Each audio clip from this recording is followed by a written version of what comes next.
Homemade পনির cheese pizza. ময়দা তারপরে জল দিয়ে মাখতে হবে।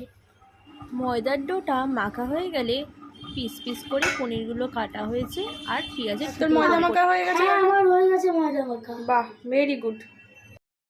রুটিটা বেলে নিয়ে কাঁটা চামচের মাধ্যমে সারা রুটির গায়ে ছিদ্র করে দিতে হবে। প্যানে সামান্য পরিমাণ তেল দিয়ে পেঁয়াজগুলোকে ভেজে নেওয়া হচ্ছে, তারপরে পনির দিয়ে দেওয়া হয়েছে, তারপরে সামান্য পরিমাণ নুন দিয়ে সটে করে নিয়েছি, তারপরে টমেটো কেচাপ দিয়ে দিয়েছি, দিয়ে আবার সটে করে নিয়েছি।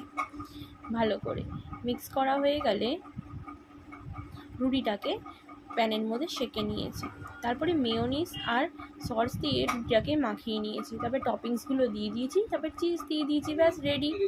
কেমন ভালো হচ্ছে? তা পিজাটা দেখা, পিজাটা হাত দিয়ে দেখা, কে দেখা ভালো।